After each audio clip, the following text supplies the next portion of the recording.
Hi, it's been a very long time since my last video, and I think even longer since that video.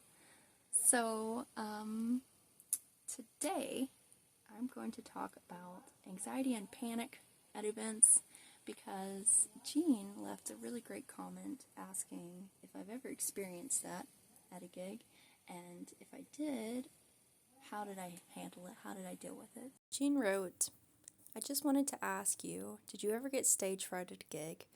I was recently working at a venue in a shopping center in Ireland. It was for 2 hours, a very short one. Anyway, halfway through my time, I noticed that the queue was extremely long, and I panicked inside. I never felt that way before and was disappointed with my work after that. As I created a menu board and everybody wanted what was on the menu, they refused smaller designs, and I should have hidden it earlier on. Just wondering, did you ever experience that, and how did you deal with it? Kind regards, Jean.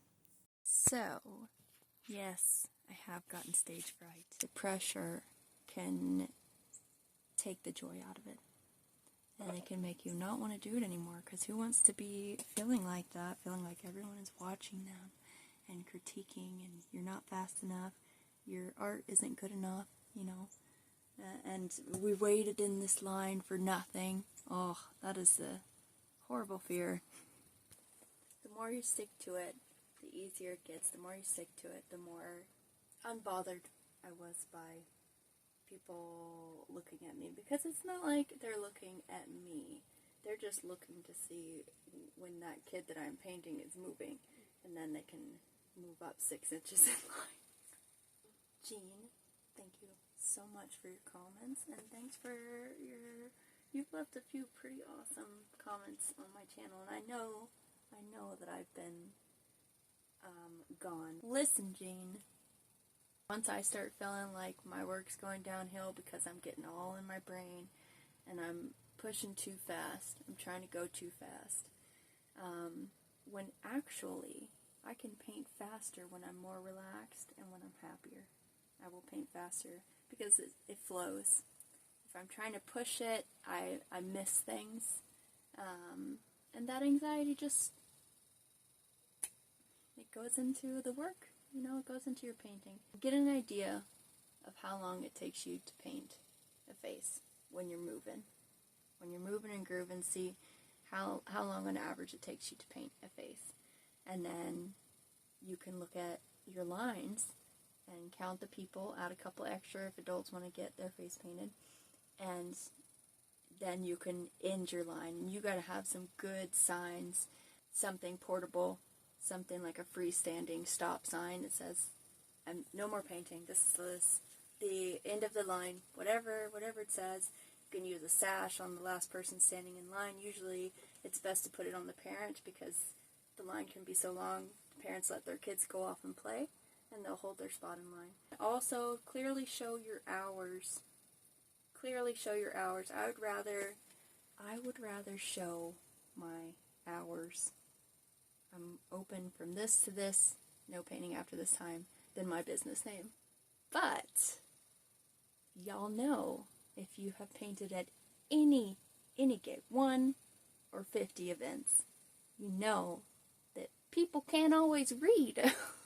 People don't always read. They'll say what they will see. They will see what they want to see. It is important to use your voice and just kindly remind people. You can stop the painting and you get up and you say, these are my last people. As soon as you see people trying to join the line, so you gotta relax, keep focusing on what you're doing, but you need to have a visual of that line. I want to be in a position where I don't have to go out of my way to see how long the line is. I need to be able to look around, see how long my line is, and that way I can also holler at people kindly. I can holler at them and let them know that there's no more painting after this person. And if you have to do that a couple of times, the people who are waiting in line, who did have a spot before you put out your close sign, they'll get on it too, and they will start letting people know we're her last people, because they don't want you to keep stopping painting. They want to have their turn. So people waiting in line don't usually look very happy. But don't try not to get in your head about it, because at the end of the day, I've said this in one of my very earlier videos, it is just face painting. It is just face painting. And people are choosing to wait in line. Oh, and about the whole menu thing, you know, especially if it's a paid event, and it sounds like, for Jean, it sounds like that was a paid gig for you. You were paid to be there for 2 hours, I'm assuming, and therefore they are your boss, and you are the boss of face painting. Alright? So, if I have a menu up, and at any point I decide, I can't do these designs because I won't be able to finish in the allotted time that I was hired for, then I make that decision, and I tell people these designs aren't available anymore. And they're just not. These are the only designs available today, and you don't want to say it quite like that, like I just did. I just tell people, these are the only designs I have available. And remember, just like when you're speaking with kids and stuff, the same goes for adults. You don't follow that statement up with a question like, these are the only designs I have available, okay? Question mark. You want to end it before that. These are the only designs I have available, period. This is what I have to choose from at this time.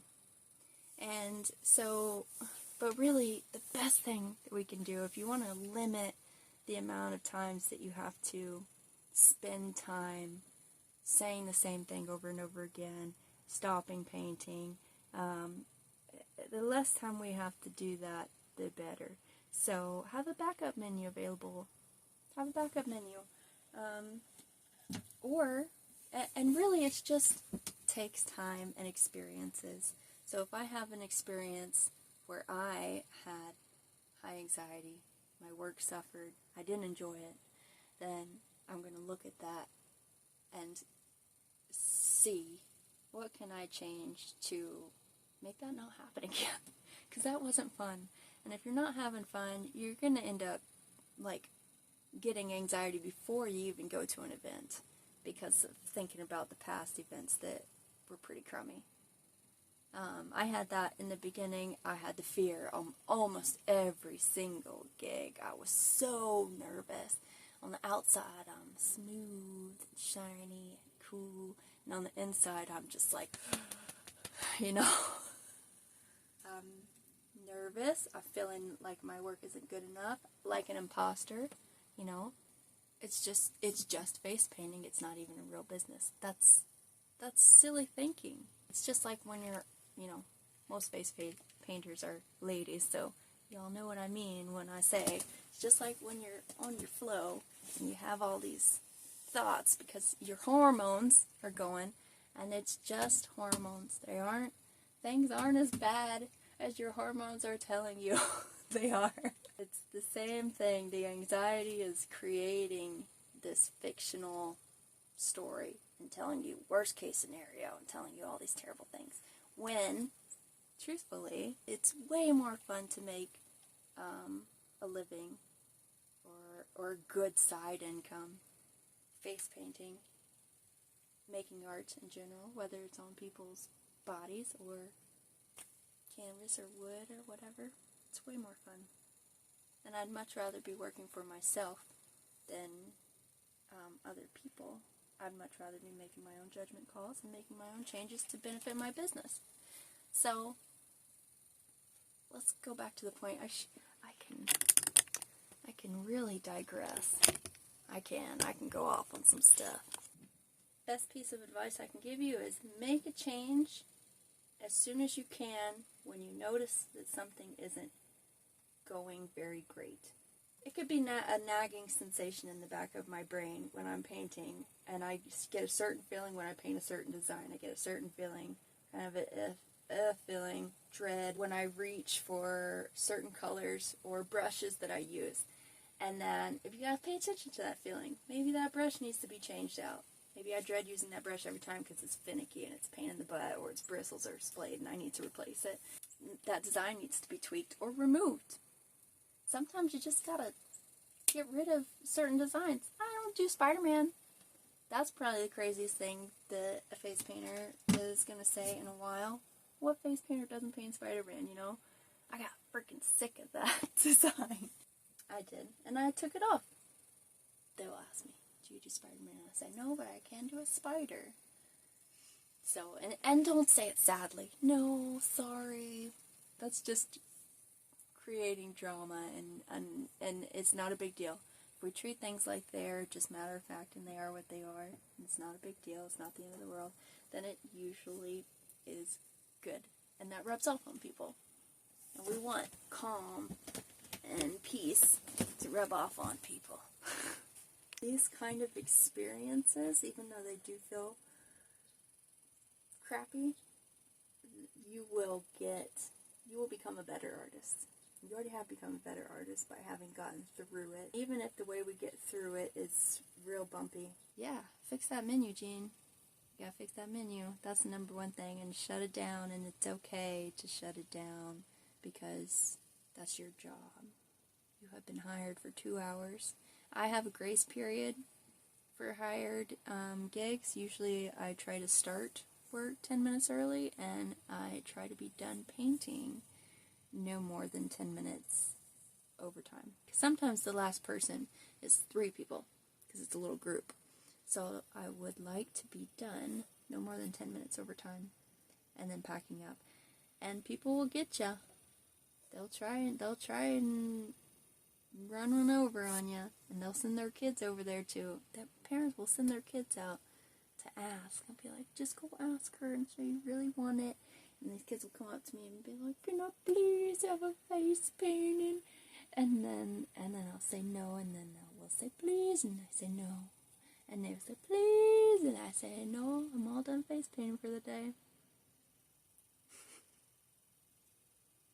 It's okay. But whatever you do, don't be an a-hole, you know. Treat them like they're just being silly, you know, that it's just face painting. But don't treat your work like it's just face painting. You know what I mean? Do you see the difference there? It is just face painting, so it's light and easy and fun and nice, but it's not just face painting. This is your business, and you work freaking hard to get it to where it is, no matter where it is at this point in time. And you're doing great, and I'm doing great. We're going to keep on keeping on until we decide to do something else. So, thanks for the comment, Jean, and thank you all who do leave comments. Some of them just blow me away and make my face all hot, and because they're so nice. And it's pretty awesome to be talking to people from all over the world. That's crazy.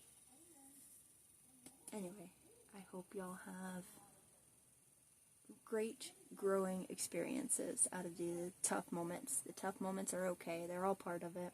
The embarrassing moments are okay. They're all part of it. And you learn. And then we can decide, do we want to be this person? They reacted this way with it. Or do we want to be this person? Do I want to try and solve this problem so that at my next event it goes better? Or do I want to keep on doing what I'm doing and getting the same results and feeling that same kind of anxiety and pressure and panic? No, I want to make a change and make it better and see what happens. If I do make a change, I want to make a change and see what happens. See if things improve and I get more joy and other people get more joy because I'm having more fun too. And that is the end of our talk today. I'll talk to you guys later. Bye.